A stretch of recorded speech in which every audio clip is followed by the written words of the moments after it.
Es un gozo el estar acá con ustedes. Normalmente los conocía por internet y por las fotos que luego veo ahí y los videos que a veces me toca ver de ustedes. Y bueno, pues ahora Dios nos ha dado el gusto y el gozo de conocerlos en vivo y en directo. Y bueno, pues reciban un saludo de nuestro pastor Chuy, les manda un saludo. Todavía el jueves por la noche me mandaba un mensaje y me decía: dales un saludo de mi parte, dales un abrazo a los pastores y un saludo a toda la congregación. Y bueno, pues qué bueno que vas para allá. Me acompaña mi esposa Leti y también pues juntos estamos sirviendo ahí en Casa de Oración. Desde que inició la obra, hace 15 días, el pastor Chuy hacía una acción de gracias por los 32 años de Casa de Oración en Guadalajara. Y bueno, pues ahí estamos, tanto mi esposa como yo estamos desde el inicio de Casa de Oración. Nos tocó ver nacer Casa de Oración, así es de que estamos contentos de ser parte del grupo pastoral de Casa de Oración y sobre todo servidores, porque realmente ese es el título más exacto que podemos tener, servidores, llamarnos servidores, ¿no? Porque pues sabemos que a eso nos ha llamado Dios, más que a pastorear, más que a gobernar, más que a servir primeramente. Y bueno, pues, ¿qué le parece si me acompaña y hacemos una acción de gracias en esta mañana? Y comenzamos, ¿verdad? Acompáñenme, por favor. Padre, te damos muchísimas gracias, Señor.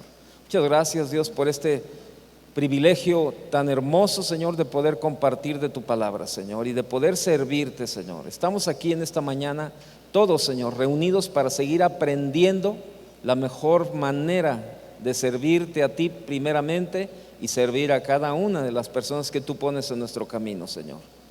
Danos sabiduría y danos entendimiento cada día, Dios, para conocer tu voluntad y hacerla cada día. Háblanos en este día, Señor, a cada uno de los que estamos aquí. Danos sabiduría a todos, la necesitamos, Padre. En el nombre de Jesús te damos gracias. Bien, yo quiero hablarle en esta mañana acerca de cuál es la mayor demanda para los que servimos a Dios. ¿Cuál es la mayor demanda para los que servimos a Dios? Y la obediencia o la desobediencia a las órdenes divinas producen efectos decisivos, ya sea para bien o para mal. Y las cuestiones más importantes en el ministerio se definen por las actitudes que hemos desarrollado en nuestro corazón. Y alguien me preguntó en alguna ocasión, ¿verdad?, que cuál era la mayor demanda para una persona que sirve a Dios. Me acuerdo, yo soy encargado de los servidores, ujieres, edecanes, como usted les llame. Yo soy encargado de ellos en Guadalajara. Y uno de ellos un día se acercó conmigo y me dijo: Toño, ¿cuál es la mayor demanda para nosotros los servidores? Y a veces creemos y entendemos que la mayor demanda es, bueno, pues la puntualidad, la presentación, todo ese tipo de cuestiones, ¿verdad?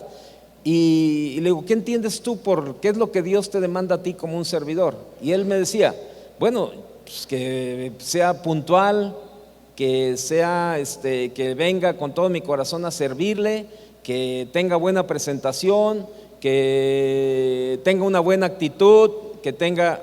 Perfecto, le dije, todo está bien, todo es parte de, para nosotros los servidores, todo es parte de, pero bueno, le dije, déjame decirte. Y ya comenzamos la plática, ¿verdad? Ahí yo comencé a decirle, y le dije: mira, parte de todo esto es la integridad moral, la transparencia financiera, el correcto empleo, ¿verdad?, en el poder, el cuidado del hogar, la vida devocional y otros básicos que son parte de la vida del servidor o de los líderes.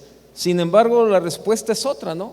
La respuesta es totalmente que al pasar de los años hemos visto realmente lo que Dios demanda en la vida de cada uno de nosotros. ¿Y sabe qué es lo que Dios demanda de nosotros los servidores y los líderes? Obediencia a Él y a su palabra. Esa es la mayor demanda que nosotros los servidores y los líderes podemos tener en esta vida. Todo lo que le dije es parte importante en el servicio, pero la mayor demanda que Dios hace a nuestra vida es obediencia a Él y obediencia a su palabra. No podemos cubrir todos los requisitos de ser transparentes, de ser puntuales, de ser todo eso, si no tenemos obediencia a Dios y a su palabra. Esa es la mayor demanda que usted y yo podemos tener en el servicio a Dios.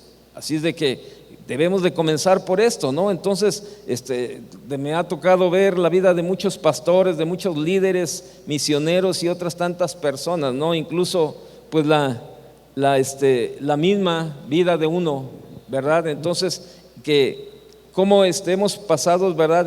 Por situaciones lamentables, dolorosas en algunos momentos, cuando no nos aplicamos a la obediencia de la palabra. Y yo quiero ponerle dos ejemplos, ¿verdad? Yo quiero ponerle dos ejemplos, nada más. Hay muchos, pero uno en cuestión de obediencia y otro en cuestión de desobediencia. Uno de ellos es Josué y el otro es Saúl. Vaya conmigo a Josué capítulo 1, por favor.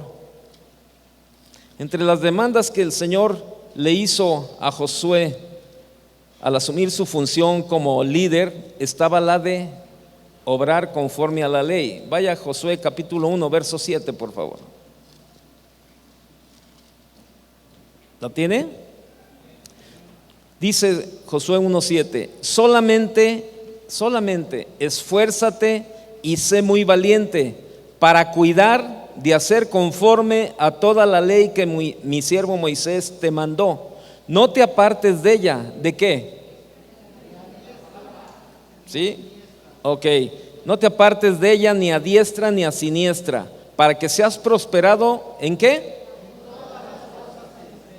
En todas las cosas que emprendas. Así de sencillo. Entonces Dios comenzó, fíjese, está comenzando la vida de Josué como líder, como un servidor, y Dios comienza diciéndole, ¿sabes qué? Solamente, y comienza diciéndole esto, no te apartes. Dice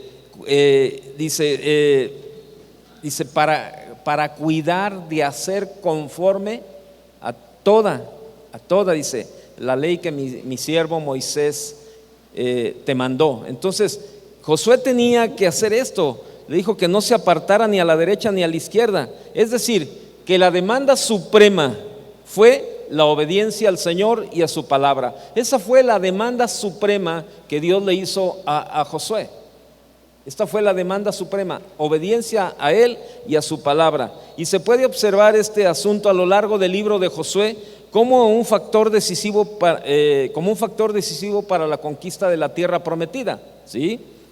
Ahora bien, vemos ahí en algunos de los capítulos del libro de Josué las situaciones que pasó, como el pecado de Acán, usted lo conoce, ¿no?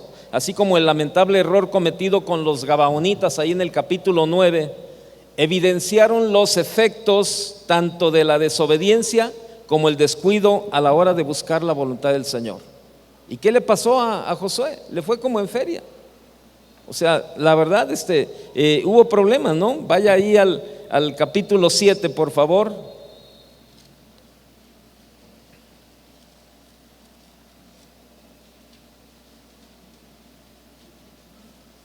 Capítulo 7 de Josué dice, verso 1, pero los hijos de Israel cometieron una prevaricación en cuanto al anatema, porque Acán, hijo de Carmí, hijo de Sabdi, hijo de Sera, de la tribu de Judá, tomó del anatema, y la ira de Jehová se encendió contra los hijos de Israel. Después Josué envió hombres desde Jericó a Ai, que estaba junto a Bet-Aven, hacia el oriente de Betel, y les habló diciendo, subid y reconoced la tierra. Y ellos subieron y reconocieron Ai. Y volviéndose a Josué le dijeron, no suba todo el pueblo, sino suban como 2,000 o 3,000 hombres y tomarán Ai. Dice, no fatigues a todo el pueblo yendo allí, porque son pocos. Y subieron allá del pueblo como 3,000 hombres, los cuales huyeron de delante de los de Jai. Y los de Jai mataron de ellos a unos 36 hombres y los siguieron desde la puerta hasta Sebarim y los derrotaron en la bajada, por lo cual el corazón del pueblo desfalleció y vino a ser como agua. O sea, se desanimaron ahí, su corazón se volvió muy sensible por todo este tipo de cosas, ¿verdad? Dice el verso 6. Entonces Josué rompió sus vestidos y se postró en tierra sobre su rostro delante del arca de Jehová hasta caer la tarde, él y los ancianos de Israel, y echaron polvo sobre sus cabezas. Y Josué dijo, Señor Jehová, ¿Por qué hiciste pasar este pueblo el Jordán para entregarnos en las manos de los amorreos para que nos destruyan? Ojalá nos hubiéramos quedado al otro lado del Jordán. Fíjese, o sea, después de que desobedecieron, Josué iba con el Señor y le reclamaba, ¿verdad? Y le decía que por qué había pasado esto, que por qué había pasado el otro. Pero no era otra cosa más que la desobediencia. La desobediencia los llevó a vivir esta situación donde fueron derrotados.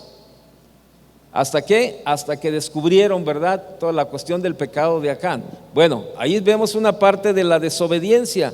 Otro ahí en el capítulo 9, no lo busque, ¿verdad? En el capítulo 9 vemos también la cuestión de los bueno, abra el capítulo 9, vaya al capítulo 9, nada más un versículo lo quiero mostrar. Vea lo que dice en Josué 9:14. Y los hombres de Israel tomaron de las provisiones de ellos, ¿y qué dice? Y no consultaron a Jehová. Entonces vemos ahí, el relato testifica además de un esquema de la vida de Josué, casi en la misma forma en que lo hace el Señor, ¿sí? Vemos ahí Josué 11:15, vaya conmigo a Josué 11:15, por favor.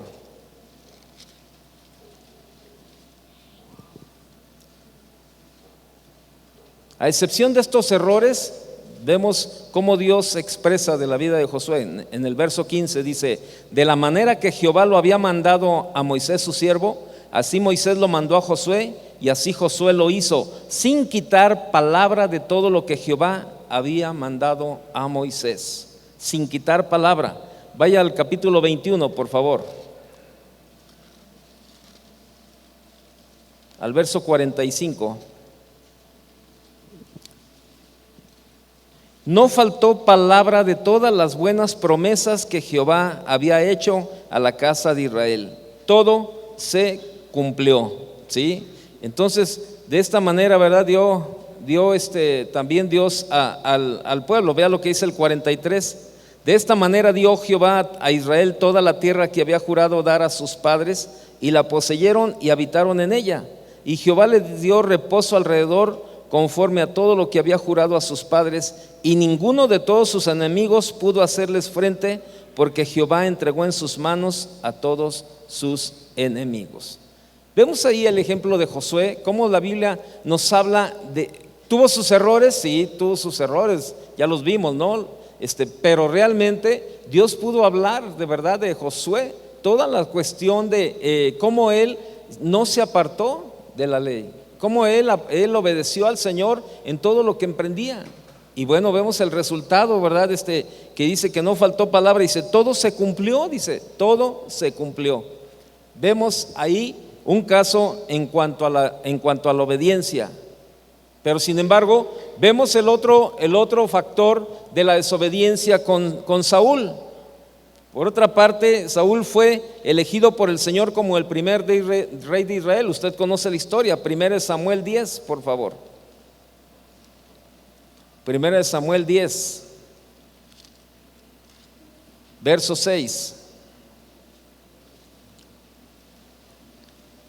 Entonces el Espíritu de Jehová vendrá sobre ti con poder, y profetizarás con ellos, y serás mudado en otro hombre. Fíjese, y empezó su función real, ¿sí? Vean lo que dice el capítulo 14, verso 47.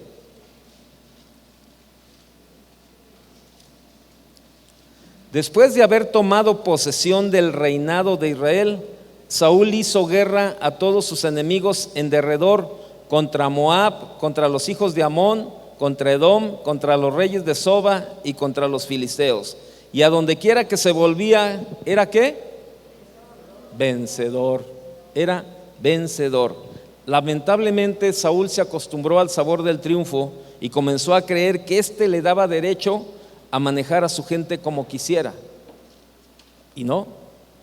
En la batalla contra Amalek recibió instrucciones específicas del Señor, y aún así tuvo el atrevimiento de salvarle la vida al rey de Agag y de otorgarle ciertas concesiones al pueblo de Israel. Ese es el grave problema que tenemos cuando nos sentimos lo suficientemente, ¿verdad?, estamos ya en una posición donde Dios nos ha puesto, creemos que nosotros podemos hacer y deshacer de acuerdo a nuestra propia inteligencia, de acuerdo a nuestra propia sabiduría, de acuerdo al lugar donde Dios nos ha puesto. Pero déjeme decirle algo, en todo momento usted y yo tenemos que buscar la guía de Dios, en todo momento tenemos que buscar la sabiduría de Dios para tomar cualquier tipo de decisiones. Cualquier tipo de decisiones, aún por más sabio y por más sencilla que esté la situación, tú y yo siempre debemos de poner al Señor por delante de nuestra vida, en todo, en todo.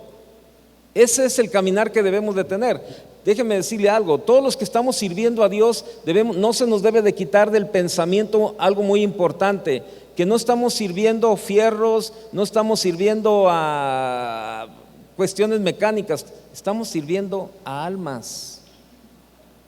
Todos los líderes vamos adelante de almas, y todo lo que nosotros hagamos en el servicio y en el liderazgo se va a reflejar en la gente que viene a un lado, que viene atrás o que está cerca de nosotros. Por eso necesitamos la sabiduría. Vemos cómo Josué, lo que Josué emprendía, la gente lo seguía, lo hacía, y él servía a Dios y la gente comenzaba a servir a Dios. Él era líder para Dios y la gente comenzaba a servirle, a seguirle a él también. ¿De qué manera usted y yo tenemos que darle la respuesta a Dios? Tenemos que aprender a servir a Dios, de verdad. O sea, es un privilegio, créamelo. ¿Cuántos millones de habitantes pueden estar aquí en esta ciudad y en este lugar? Y sin embargo, pocos somos los que tenemos el privilegio de servir a Dios. Vamos a servirlo, pero con calidad. Vamos a servirlo como Él se merece. Vamos a servirlo apegados a la palabra de Dios. No podemos tomar nuestras propias decisiones si no hemos consultado a la palabra de Dios y no hemos consultado a Dios. Tenemos que someternos a la palabra. Vemos ahí cómo Saúl, Dios le dio cuestiones específicas, que fuera y derrotara a los amalecitas. Y sin embargo él tomó la decisión de hacer lo que él quería. Se sentía tan seguro del lugar donde Dios le había puesto, decir, no hay problema, ya sé cómo le voy a hacer. Oye, pero no tienes que consultar. No, pues es que ya sé, esto para mí es una forma muy mecánica de hacer las cosas, ya sé cómo lo voy a hacer. Y sabes que comete el error. Y sabe, usted y yo no podemos confiarnos en nosotros mismos.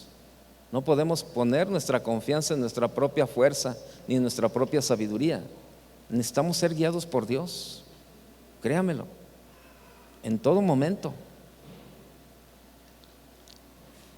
Después de todo,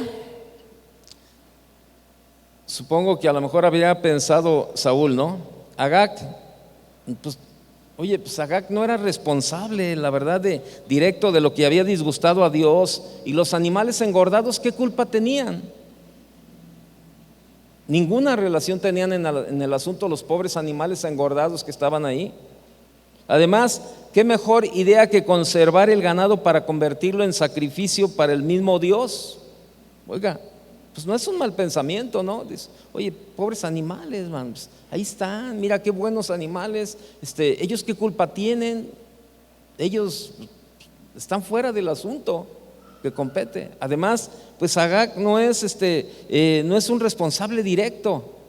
Y comenzamos a cuestionar nosotros mismos y a buscar argumentos para violentar los principios de la palabra de Dios y para hacer lo que nosotros queremos. Comenzamos a sacar argumentos y comenzamos a sacar cuestiones ahí que según esto nos decimos, no, bueno, pues lo puedo hacer y puedo hacer esto. Y las acciones de Saúl, bueno, tenían cierta lógica e incluso hasta una cierta cuota de misericordia, ¿no? Vaya conmigo al capítulo 15, ahí está en el capítulo 15, al verso 1. Después Samuel dijo a Saúl: Jehová me envió a que te ungiese por rey sobre su pueblo Israel. Ahora, pues, está atento a las palabras de Jehová. Fíjese cómo le dijo: está atento a las palabras de Jehová. Así ha dicho Jehová de los ejércitos: yo castigaré lo que hizo Amalec a Israel al oponerse en el camino cuando subía de Egipto.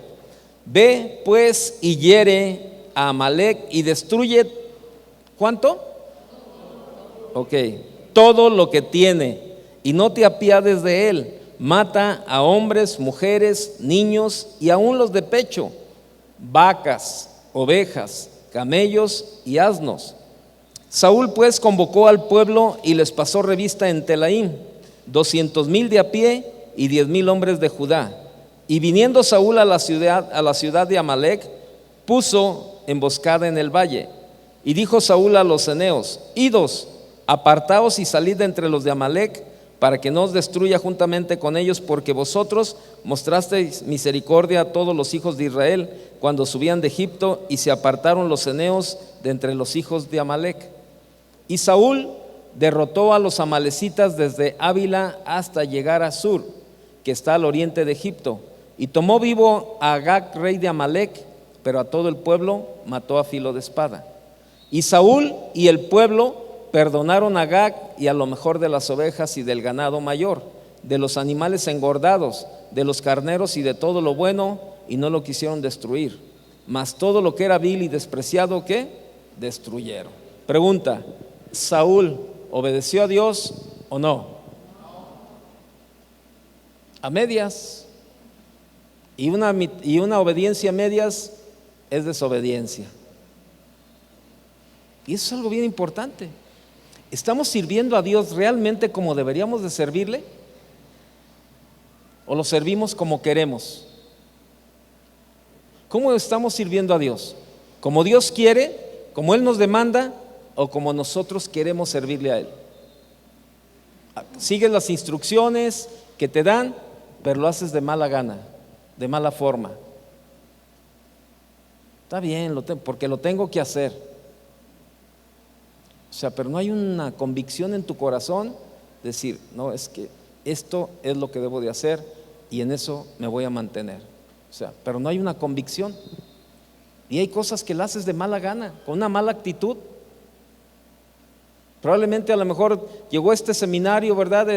Y hicieron la convocatoria para este seminario para líderes y para servidores, y a lo mejor tú tenías otro compromiso por ahí, ¿verdad? Y decías: ay, qué mala onda, la verdad es que en esos días yo tenía que hacer esto, y bueno, pues ahora tengo que asistir, y ahora tengo que estar ahí en la mañana, y voy a pasar todo el día, pero yo bien podía haber aprovechado el día para ir al evento que yo tenía, y comienzas a refunfuñar y comienzas a dar ahí una serie de explicaciones y argumentos, y estás aquí, pero no estás con la convicción.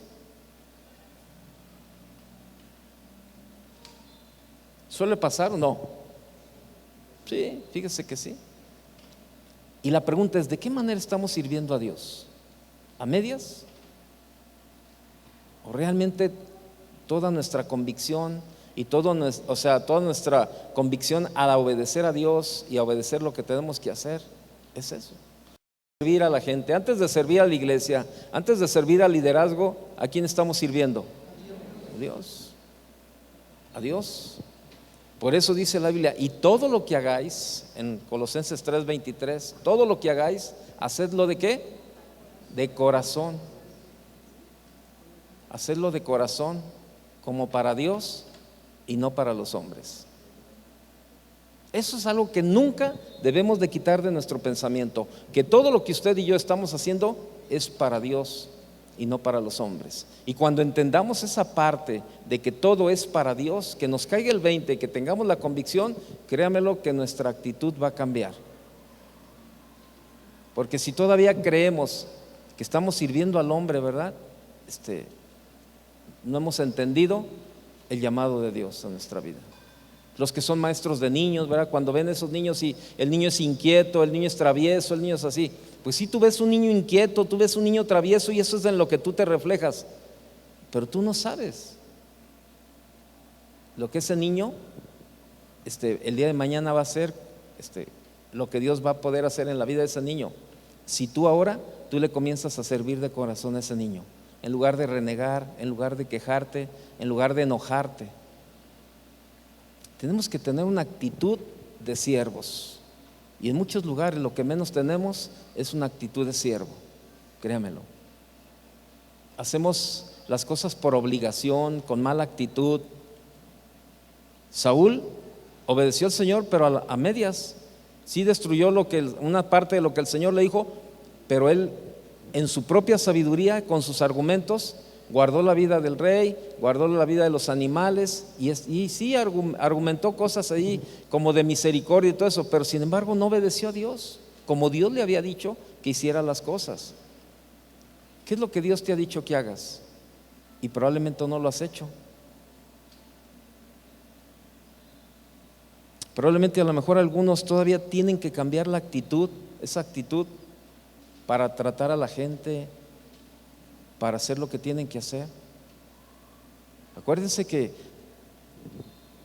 Dios nos ha llamado a servirle, no a gobernar, no a enseñorearnos, no a hacer mal testimonio. Verso 20 de ese mismo capítulo, vaya al 20, por favor. Y Saúl respondió a Samuel: antes bien he obedecido la voz de Jehová y fui a la misión que Jehová me envió, y he traído a Agag, rey de Amalec, y he destruido a los amalecitas. Mas el pueblo, fíjese, o sea, no tuvo ni la valentía, ¿verdad? Mas el pueblo tomó del botín ovejas y vacas, las primicias del anatema, para ofrecer sacrificios a Jehová tu Dios en Gilgal. Pero ¿sabe qué? Todos los triunfos, todas aquellas victorias que Saúl había experimentado, toda la miel del triunfo ahora se convierte en hiel de amargura. Y el profeta le dice: ¿por qué pues no has oído la voz de Jehová? ¿Por qué pues no has oído la voz de Jehová? Y sabe, hay palabras, las palabras que siguen, esas palabras nos deberían de hacer meditar, de hacer temblar, de tener temor.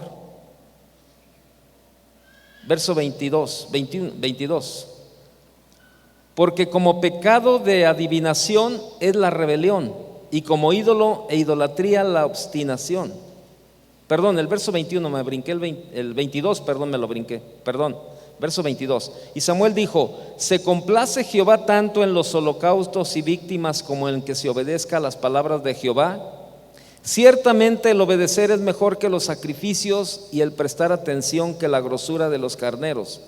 Porque como pecado de adivinación es la rebelión, y como ídolos e idolatría la obstinación.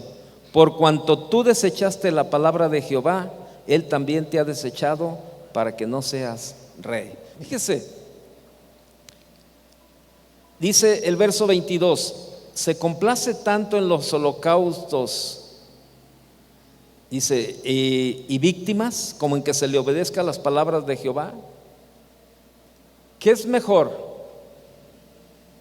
Usted se levanta los domingos a la reunión a las 6 de la mañana, se baña, se prepara para llegar aquí a la reunión a las 8 de la mañana, ya está usted bien preparado, bien listo y todo eso, y hace un sacrificio de levantarse temprano, de venir en el camión, de llegar aquí, a lo mejor está lloviendo, todo mojado, y no, bueno, yo sé que Dios me va a tomar en cuenta el sacrificio que yo hice, ¿verdad? De levantarme temprano para venir y servirle, para hacer todo lo que tengo que hacer. ¿Qué será mejor eso? ¿Qué será mejor que eso? ¿Eso de levantarse el sacrificio y todo eso, o que se le obedezca a Dios? Fíjese que son dos cosas bien distintas. O sea, si nosotros obedecemos a Dios y seguimos al pie de su palabra, todo lo demás se va a dar como una consecuencia de nuestra manera de vivir. ¿Cuántas mujeres probablemente se levantan a la reunión de mujeres y muy temprano y vienen y a servir, o maestras de niños, ¿verdad? Y vienen a servir y con un corazón dispuesto, y llegan temprano y hacen lo que tienen que hacer, pero no se sujetan al esposo?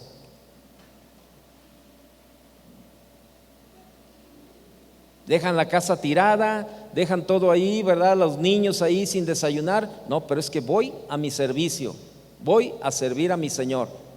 Pero los niños ahí todos descuidados, el marido todo enojado porque usted no se sujeta, la casa tirada. ¿Cuál es el balance? ¿Cuál es el balance? Déjeme decirle algo. Nosotros tenemos una reunión de mujeres en Guadalajara todos los sábados a las 9 de la mañana.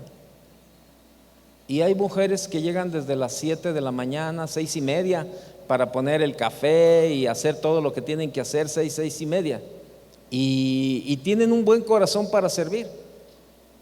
Pero sin embargo, en el caminar de los años, algunos esposos han llegado a hablar con nosotros, ¿verdad? En consejería, y no son cristianos los esposos. ¿Y sabe de qué van? Precisamente a eso, a decir, oye, es que yo no entiendo, ¿no? Mi esposa aquí le echa todas las ganas en la iglesia y hace todo lo que tiene que hacer, pero pues en la casa nomás no. Para mí mi esposa es un candil de la calle, pero en mi casa es una oscuridad total. Yo tengo que andarle dando de desayunar a los niños, tengo que hacer esto, tengo que hacer lo otro, y lo hago con mucho gusto. Dice, si ella tuviera una buena actitud, pero aparte de eso, la verdad no es una buena actitud. ¿Sabe? Créamelo, hay situaciones dentro de la iglesia que se presentan así. Nosotros hemos vivido estas situaciones mucho.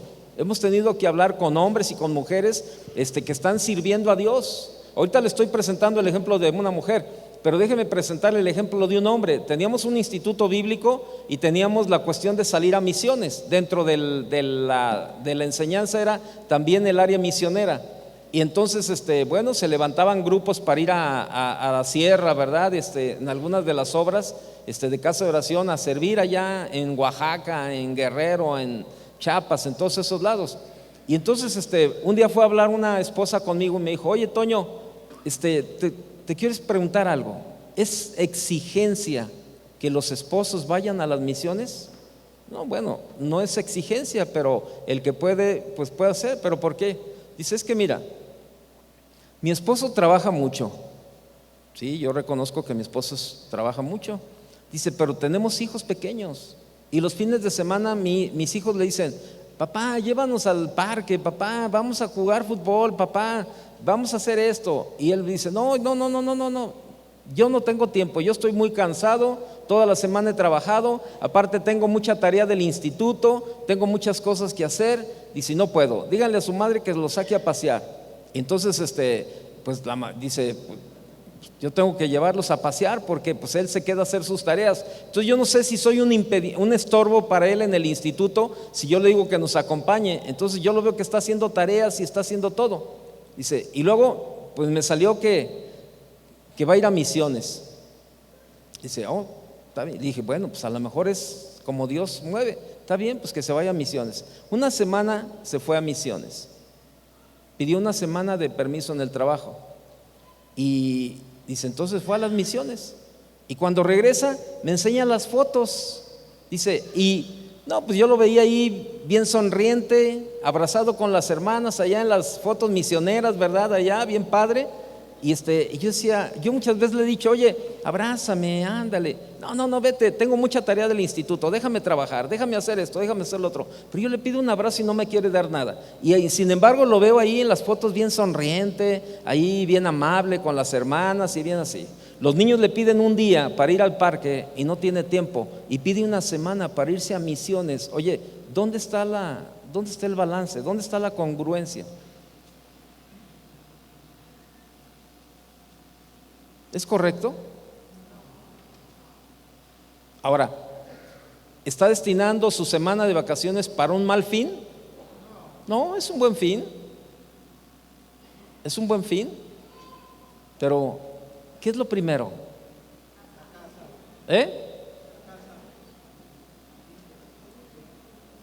¿Sí está convencido de eso o no?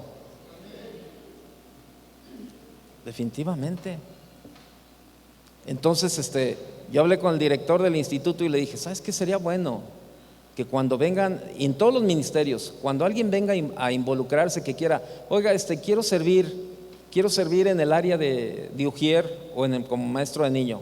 Si es la mujer la que viene a inscribirse para servidora, a mí me gustaría platicar con el esposo, le digo yo a los líderes, le digo, me gustaría platicar con el esposo para ver si el esposo aprueba que la esposa sirva.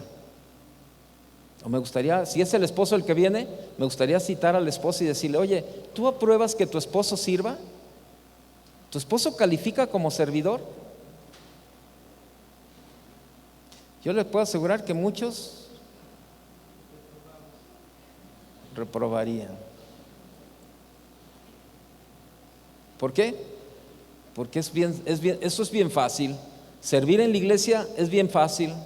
Aquí todos nos tratamos bien. Aquí, ahorita que nos estamos dando el saludo, ay, qué padre, qué buena onda, Dios te bendiga, buen día. Y algunos hasta de besitos se saludan y toda la cosa. Pero ¿es el mismo trato que tienes en tu casa? A lo mejor va a ser la última vez que me inviten, pero yo ya le dije lo que tenía que decirle. ¿Cómo ve? No, es que es verdad, créamelo, es verdad lo que le estoy diciendo. Sucede y sucede mucho. ¿De qué manera estamos sirviendo a Dios? Y eso va para nosotros los pastores principalmente. Somos los que vamos al frente. Somos los que tenemos más responsabilidad todavía. Es como en el matrimonio. Somos nosotros los varones los que debemos de poner el ejemplo. Yo no sé cuántos oyeron, si alguien escuchó la enseñanza del domingo pasado. Yo compartí el domingo pasado en la iglesia y la verdad es que, ¿sabe qué? En la segunda reunión del domingo sí me enojé. La verdad reconozco, pero no pequé porque no ofendí a nadie, ¿no? Pero ¿sabe qué? Fue un enojo santo, porque es que yo decía, ¿cuántas mujeres tú te estás sujetando a tu esposo como Dios manda? ¿Y sabe qué? Las mujeres dijeron en coro, no, contestaron las mujeres, no nos estamos sujetando como Dios manda. Y después les hice la pregunta a los esposos: ¿cuántos esposos, tu esposo, estás tratando a tu esposa como Cristo trata a la iglesia? Y nadie contestaba. Les voy a dar otra oportunidad. Varones, ¿ustedes están tratando a la esposa como Cristo trata a la iglesia? Y nadie contestaba. Y dije, una más. ¿Y sabe qué? Ahí se me enojé. Dije, no puede ser posible. ¿Cómo es posible que las mujeres tengan más valentía que ustedes para aceptar, cuando nosotros los varones somos los que debemos de poner el ejemplo? Y el servicio más importante, tanto el hombre como la mujer, comienza en nuestra casa. Ahí es donde debemos de comenzar a servir. Ahí es donde debemos de experimentar el servicio con nuestra esposa, con nuestros hijos. Claro, y ese reflejo, cuando todo comienza en armonía, lo reflejamos aquí. Créamelo. Hace unos días, ahora con la fiebre del mundial, cuando que jugaba México, empezaron a ver que, bueno, pues usted vio los partidos de fútbol de México, ¿verdad? Me imagino. Y vio al portero que traía la selección, a Guillermo Ochoa, ¿no? Entonces, no, pues todo paraba, ¿no? Y el cuate como nunca, ¿verdad? Andaba ahí trabajando. Entonces uno de los locutores dijo algo bien importante. Dice, fíjate, Guillermo Ochoa está pasando por un excelente tiempo. Dice, mira, bueno, ahorita es un agente libre, está esperando algún buen equipo para contratarse y ahora lo que está haciendo en el mundial va a ser una plataforma para que lo identifiquen y le vaya mejor en un equipo todavía muy bueno. Dice, pero fíjate, trae mucha armonía con lo que él está viviendo. Dice, bueno, está casado, dice, acaba de tener un bebé, tiene una buena relación con su esposa, está muy contento con la llegada de su hijo. Dice, le está yendo bien en toda esa área, dice, y lo vemos reflejado en lo que está haciendo. ¿Sabe? Eso se refleja cuando comenzamos por el paso número 1. La armonía en el servicio se va a reflejar cuando comenzamos a servir en el hogar también. Hay una puerta mágica, dice Chava que es una puerta mágica, la de la iglesia, la entrada principal de la iglesia. Porque vienen todos los matrimonios, vienen, ¿verdad? Cuando van llegando a la reunión de la iglesia, vienen en la calle y vienen peleándose, vienen enojados, ni se voltean a ver ni nada. Pero en cuanto cruzan esa puerta, se toman de la mano, se sonríen, se abrazan y olvídense, pasa algo bien importante. ¿Y sabe por qué? Porque no hay armonía en nuestras vidas en cuanto al área de servir. Tiene que haber una armonía. La iglesia debe de ser una extensión del reflejo de nuestra manera de vivir en familia. ¿O cree que sea congruente portarnos de una manera aquí y de otra manera en casa?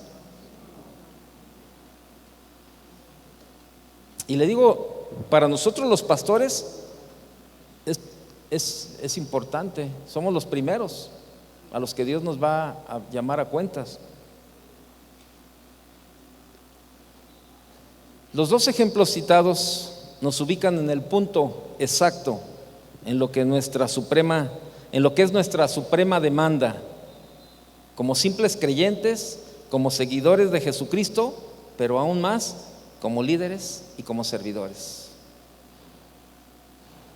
O como tanto nos gusta decirlo en algunas ocasiones, como sus ministros. ¿Sí? Se trata de la obediencia al Señor y a su palabra.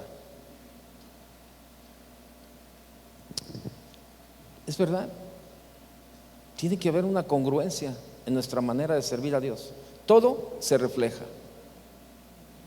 Todo se refleja.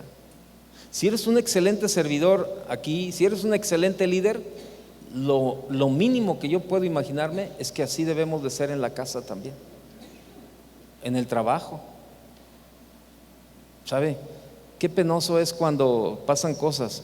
Un día fueron unos hombres a la iglesia y me dijeron, cuando llegaron me dijeron: Toño, te busca 3 hombres que vienen iban de un banco, Bancomer. Digo, aquí no cobran la publicidad, ¿verdad? Iban de Bancomer. Y entonces me dice que te conocen. Yo por los nombres no me acordaba de ellos, ¿no? Pero cuando llegaron, me dicen, cuando me asomé, le dije: ¿qué tal? Pasen. Los pasé a la oficina, me puse a platicar con ellos. Y entonces le digo: ¿qué pasó? ¿Qué andan haciendo por acá? No, pues muy bien. Y comenzaron a preguntarme por otros compañeros y que están ahí en la iglesia. Oye, dame razón de fulanito, que también está aquí, ¿verdad? Sí, también. ¿Y cómo está? Bien. Oye, fulanito, bien, bien. Dice: oye, pues es que nos trae un problema muy penoso, la verdad. Muy penoso, dice. Le digo: ¿qué problema traen? ¿O qué vienen a embargar a alguien? ¿O qué? Me dice: no, dice, ¿sabes qué? Pero dice, es que sabemos que aquí trabaja una persona y creo que es de las servidoras de aquí de la iglesia. Era una mujer. Dice: y sabemos que es una servidora. Pero ¿sabes qué, Toño? Me dice: yo conozco a fulanito, yo te conozco a ti, conozco y conozco que vienen aquí y son totalmente diferentes esta persona. Son totalmente diferentes. Le digo: ¿pero por qué? No, esta persona es un relajo. Es un relajo su vida en el trabajo. No, habías de ver, hermano. Desorganizada, impuntual, grosera, esto y esto. Pero eso no nos importa, es su vida y ella que haga lo que haga. Lo que nos importa es esto: se está transeando a los clientes con dinero en el banco, mano. Y sé que es una de las personas que están como servidoras. Ella nos lo ha platicado, que ella incluso es brazo derecho de uno de los ministerios de esta congregación. Le dije: ¿quién es? Y pues cuando me dio el nombre, le dije: no, pues sí, efectivamente, es uno de los servidores de aquí de la iglesia. Y uno de ellos me dijo: mira, Toño, yo no soy cristiano. Dice: pero yo reconozco que, por ejemplo, te conozco a ti. Dice: te conocí en el banco y yo conozco cómo era tu vida. O sea, tú vivías una vida de alcoholismo, dice, y te conozco ahora cómo Dios cambió tu vida y reconozco eso. Dice: pero lo que no, dice, no, lo que no concibo es cómo hay gente que se llena la boca para hablar y para testificar y para decir tanto, pero en su manera de vivir es otra. Dice: ella nos presumía ahí que era servidora y nos enseña hasta sus uniformes, de que también es panderista y que hace tantas y tantas cosas en la iglesia, y también me dice que forma parte del coro de aquí de la iglesia y hace esto y hace el otro y hace aquí, cantidad de cosas. Y sí es cierto, era una persona muy involucrada en diferentes ministerios en la iglesia. Me dice: Toño, pero mira, te traje te traje las pruebas. Esta persona sí ha transeado a este y estos clientes. Entonces el banco ha tenido que cubrir esas cantidades. Y pues yo vengo aquí, dice, porque pues los conozco a ustedes y no queremos demandarla y pues pasarle un mal rato. Nosotros ya hablamos con ella y nos avienta por un tubo. Pero yo quiero ver si con ustedes podemos lograr algo. ¿Sabe qué? Tuvimos que despedir de la iglesia a esa persona.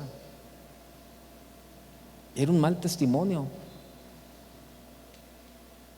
Y estaba involucrada en distintos ministerios. ¿Cómo está tu vida? ¿Hay transparencia para los que te conocen allá afuera? ¿Hay una transparencia que verdaderamente podemos ser el reflejo de Cristo allá afuera?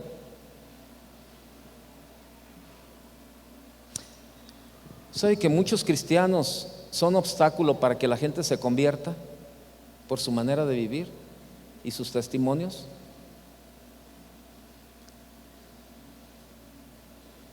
Qué tremendo. Y se trata de la obediencia al Señor y a su palabra. Y es cierto, ¿no?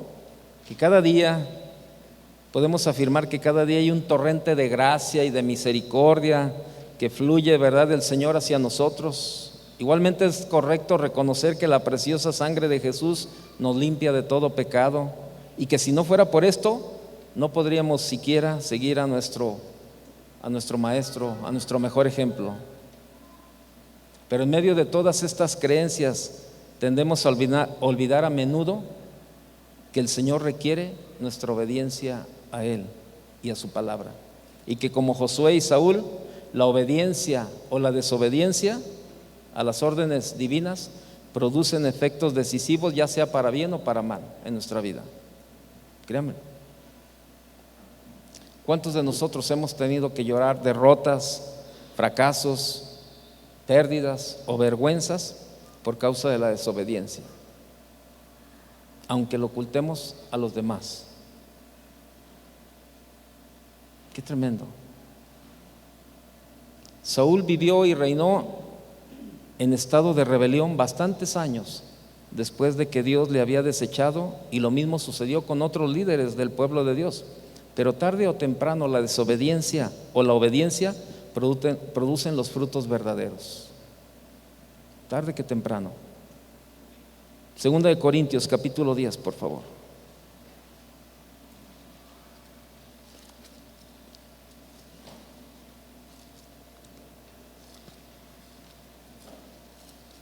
Segunda de Corintios capítulo 10, verso 5.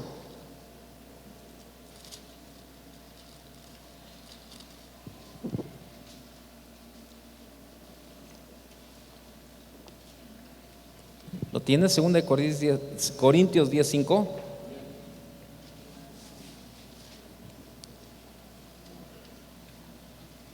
Dice: derribando argumentos y toda altivez que se levantan contra el conocimiento de Dios, y llevando cautivo todo pensamiento a la obediencia de Cristo. ¿Sí? Todo pensamiento a la obediencia de Cristo. No olvidemos que parte de la finalidad del nuevo pacto, ahora cristalizado en la experiencia diaria del Hijo de Dios, es poner mis leyes en la mente de ellos y sobre su corazón las escribiré, dice en Hebreos 8, verso 10. ¿Para qué hace esto? Para que lo obedezcamos. Esto de ninguna manera implica una vuelta a la ley de Moisés. El Espíritu Santo que nos posee, ¿verdad?, actúa para capacitarnos a fin de que hagamos la voluntad de nuestro Padre como asunto de primaria importancia. Así que conociendo lo que Dios desea para nuestra vida, plasmado tanto en la vida de Jesús como en la ética del reino de Dios, ¿verdad?, tenemos que obedecer a Dios. Y mire, es necesario que usted y yo de vez en cuando recordemos de dónde Dios nos sacó y hacia dónde nos dirige. Dice Efesios 2:2, dele vuelta ahí, Efesios 2:2, vea lo que éramos. Efesios capítulo 2, verso 2.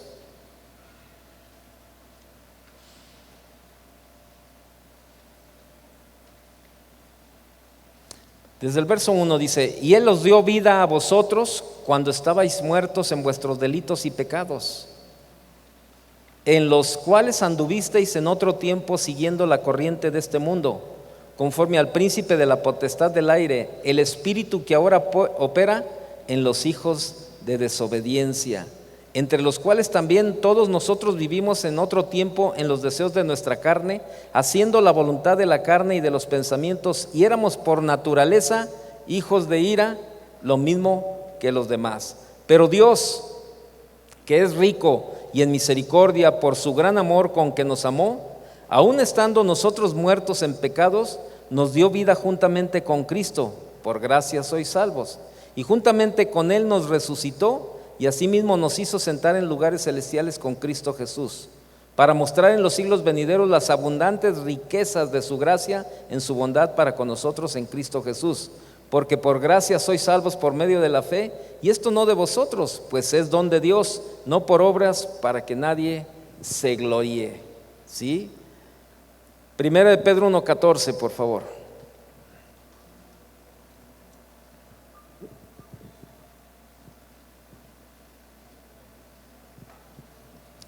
Dice: como hijos obedientes, no os conforméis a los deseos que antes teníais, estando en vuestra ignorancia. Mire, la desobediencia no solo nos trae fracaso, sino que es la ruta para regresar a aquello de lo cual Dios nos liberó: el orgullo y la rebelión. Además de la desobediencia, depende que el pecado se desencadene de nuevo en la vida de cada cristiano. Nuestro modelo ahora es Jesucristo, que fue obediente hasta dónde. Y quien, aunque era hijo, por lo que padeció, aprendió porque por la obediencia. Esta es la meta, la cima a la cual estamos llamados a llegar usted y yo, a tomarlo como ejemplo y a vivir ahí. Pero dice que aprendió obediencia hasta la muerte. Usted y yo no hemos tenido que llegar a tal grado, una obediencia que nos implique la muerte física como fue la de él. Pero sí debe de haber una muerte espiritual a la vida de pecado. ¿Cómo está su vida delante de Dios en el área del pecado? ¿Realmente su vida está acorde con el servicio a Dios? Nuestra relación con el Señor debe de ser con el corazón y la voluntad. Para esto debemos llenarnos de la palabra de Dios, aprender a buscarla, al igual que lo hacemos con la comida, amar y obedecerla cada día. Isaías escribió, ¿verdad?, del Señor estas palabras. Isaías 66:2, no lo busque. Isaías 66:2 dijo: pero miraré a aquel que es pobre y humilde de espíritu y que tiembla a mi palabra. Esto escribió Isaías.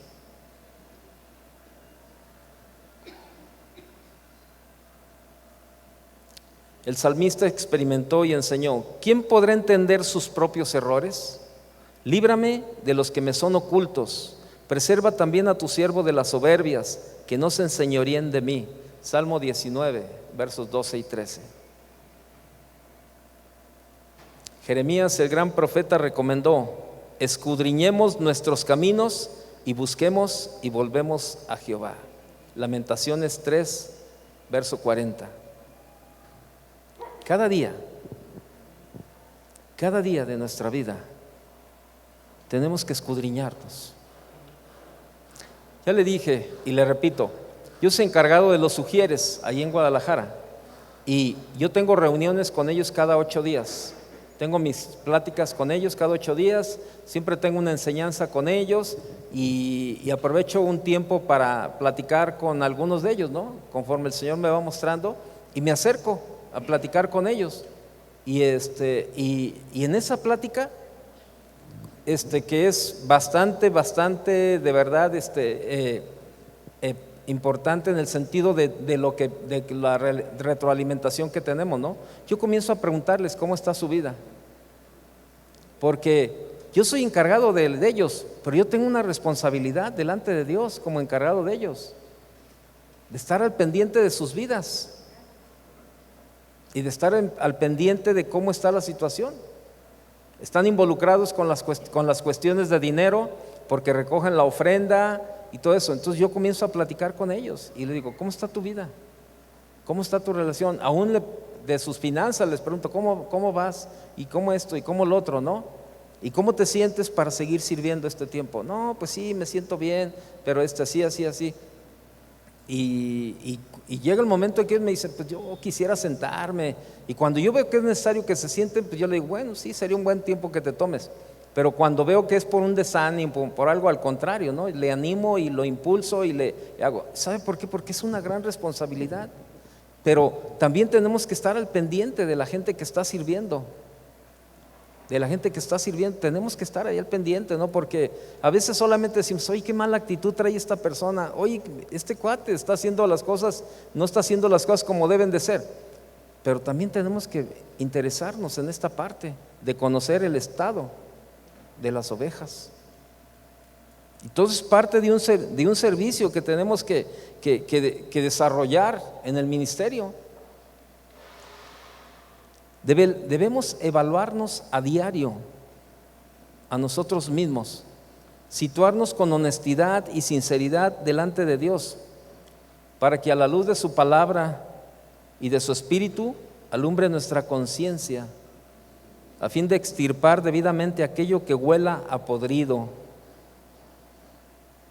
aquello que aunque tenga una bonita apariencia pero que no sirva.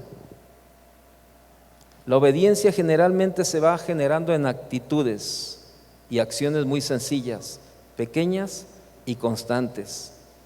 Y en la medida en que éstas se van sumando, van formando un alma dispuesta a postrarse ante la voluntad divina. Lucas 16:10, por favor.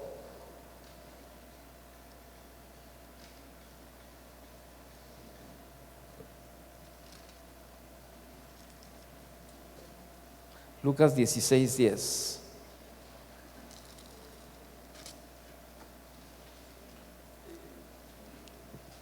El que es fiel en lo muy poco, también en lo más es fiel. Y el que en lo muy poco es injusto, también en lo más es injusto. Eso dice su palabra. De un modo u otro, la obediencia va paralela al temor del Señor. No se trata de miedo, sino de perfeccionar la santidad en el temor de Dios y servir a Dios agradándole con temor y con reverencia. En los púlpitos muy poco se habla acerca del temor a Dios. Muy poco se le habla a la gente de estas cuestiones. ¿Será que los sermones reflejan una realidad personal? Josué y Saúl son dos paradigmas de que la obediencia a Dios y a sus palabras es el punto exacto de la suprema demanda a un servidor de Dios. La obediencia o la desobediencia a las órdenes divinas producen efectos decisivos, ya sea para bien o para mal. ¿Cómo está su vida? ¿Cómo está su vida delante de Dios en la obediencia? Aquí obedecen todo, pero afuera hace lo que usted quiere, o realmente hay congruencia. Nosotros los pastores conocemos casi por lo regular a la gente dentro de la iglesia, pero ya cuando la gente sale y hacen sus vidas, pues no estamos al pendiente, ¿verdad?, de qué hacen, qué no hacen o qué han dejado de hacer. Pero ahí entra la honestidad, ahí entra la responsabilidad que tenemos delante de Dios. Y créamelo, tenemos que estar lo más transparente delante de Dios. No estamos sirviendo al hombre, estamos sirviendo a Dios. Tenemos que reconocer como factores necesarios para desarrollar un espíritu de obediencia. Tenemos que reconocer que éramos hijos de desobediencia. Dice la palabra, ¿sí o no? Eso dice. Tener como meta a Jesucristo, modelo de obediencia, ese es el mejor modelo. Buscar la dirección de la palabra en toda decisión. Realizar una evaluación honesta de uno mismo ante el Señor, permitiendo que su palabra y su espíritu alumbren nuestra conciencia. Necesitamos crecer en el temor al Señor. Hermano, la gente allá afuera vive una vida de desastre, de desorden. La desobediencia está a flor de piel de la gente allá afuera. Pero usted y yo hemos sido llamados para ser luminares, para ser la luz allá afuera. Usted y yo hemos sido llamados de verdad a ser testimonio allá afuera. De manera que podamos estar ahí en la congruencia de nuestra vida dentro de la iglesia y en nuestra casa y con el trabajo, en todas partes. Todo tiene que ser congruente. Créanmelo. Necesitamos caminar en esa obediencia. ¿Qué llevó a Saúl a desobedecer las órdenes de Dios? El hacer su propia vida. Probablemente usted puede recordar una experiencia personal de desobediencia en su vida. ¿Y cuáles fueron los resultados? ¿Qué le dejó esa enseñanza? Necesitamos ser congruentes a la obediencia a la palabra y a Dios. Eso es la mayor demanda para los que servimos a Dios. Cuando lleguemos delante de Dios, Dios no te va a preguntar ¿a cuántas personas evangelizaste? A los pastores Dios nos va a decir ¿cuántas veces predicaste? ¿Cuántas veces fuiste a sepultar a un hermano? ¿Cuántas veces fuiste a la cárcel a predicar la palabra? ¿Cuántas veces fuiste a las misiones? Dios no nos va a preguntar eso. Dios nos va a preguntar ¿qué hiciste con mi palabra? ¿Por qué no obedeciste a lo que yo te mandé a hacer? A Dios le servimos a la manera que Él quiere. Esa es la mejor forma de servir a Dios, a la manera que Él nos demanda que le sirvamos a Él. El problema es que nosotros queremos servir a Dios a nuestra manera. No. Déjeme terminar con esto. Estaba viendo el otro día, ahí el sábado precisamente, ya me iba yo a la iglesia, estaba esperando que bajara mi esposa para irnos a la reunión del sábado en la tarde que me tocaba compartir. Y mientras estaba yo ahí vestido, estaba viendo la televisión y estaban pasando una película de Cantinflas. A mí me gustan mucho las películas de Cantinflas, ¿no? Ahí se divierte uno. Y entonces era una película esa de el analfabeto que trabaja en una mueblería, en una carpintería, ¿verdad? Entonces el dueño, el maestro carpintero le manda a hacer un ataúd y entonces ya le entregan y le dice Inocencio se llama, me acordé del nombre ahorita. Inocencio, ¿qué pasó con el ataúd que te encargué? Ya está listo, señor. ¿Y cómo te quedó? La cosa más preciosa, señor, pero bonito me quedó. a ver, vamos a verlo. Y luego ya llega a ver, y el maestro carpintero lo ve y se queda sorprendido, ¿no?, de verlo ahí. Dice, sí, lo apantalló, ¿verdad? Lo apantalló, decía Inocencio. Dice, ¿qué es eso? Dice, no, pues así como usted me dijo. Dice, pues oye, a ver, pero oye, ¿y esto por qué no le pusiste una tapa? No, pues para que el muerto esté más fresco, para que tenga forma de respirar y tenga que hacer esto y tenga que hacer lo otro. Y dice él, no, pero esto no es lo que te encargué. Esto no es lo que te encargué. Dice, y además, ¿qué le hiciste esto? No, pues es que yo le puse esta medida por si es cabezón para que entre mejor. No, pero es que, o sea, él hizo un ataúd de acuerdo a lo que él quiso. Y entonces el maestro dice, no, pero esto no era lo que yo te encargué. Bueno, la escena termina en que Inocencio es corrido de la carpintería. ¿Cuántos nosotros vamos a tener que correr el día que nos presentemos delante de Dios y no le entreguemos las cuentas como Él las lleva? Yo te encargué esto, te encargué esto, te encargué esto, te encargué esto, te encargué esto, te encargué esto y te encargué esto. Dame cuentas de lo que yo te mandé a hacer. ¿Sabe? Dios es un Dios justo. No nos va a pedir cuentas de algo que Él no nos haya mandado a hacer.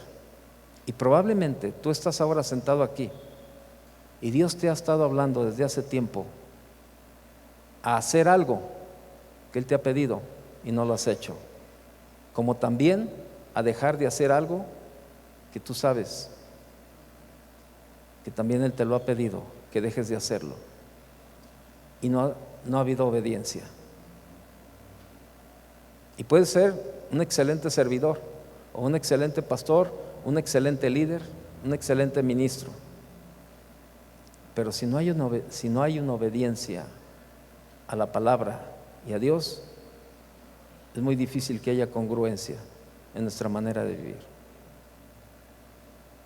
Cierre sus ojos, por favor.